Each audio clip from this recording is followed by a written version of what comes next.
মার্কিন কংগ্রেস আয়োজিত national prayer breakfast অনুষ্ঠানে বিএনপির ভারপ্রাপ্ত চেয়ারম্যান তারেক রহমান যোগ দিচ্ছেন না।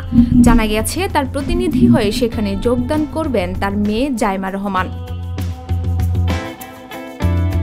গত 11 জানুয়ারি বিএনপির ভারপ্রাপ্ত চেয়ারম্যান তারেক রহমান, মহাসচিব মির্জা ফখরুল ইসলাম আলমগীর ও স্থায়ী কমিটির সদস্য আমির খসরু মাহমুদ চৌধুরীকে মার্কিন কংগ্রেস আয়োজিত ন্যাশনাল প্রেয়ার ব্রেকফাস্ট কমিটি চিঠি দিয়ে আমন্ত্রণ জানায়।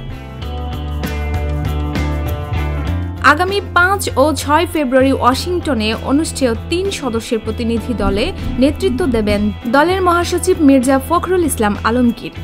বিএনপির মিডিয়া সেলের সদস্য সাইরুল কবির খান বিষয়টি নিশ্চিত করেছেন। ওয়াশিংটন ডিসির অন্যতম গুরুত্বপূর্ণ বার্ষিক অনুষ্ঠান হল ন্যাশনাল প্রেয়ার ব্রেকফাস্ট। এই অনুষ্ঠানে রাজনৈতিক, সামাজিক এবং ধর্মীয় নেতা একত্রিত হয়ে নিজেদের বিশ্বাস, মূল্যবোধ এবং জনসেবার নানা দিক নিয়ে আলোচনা করেন। খোদ মার্কিন প্রেসিডেন্ট সাধারণত এই অনুষ্ঠানে বক্তব্য রাখেন। নিউজ ডেস্ক, ভোরের পাতা।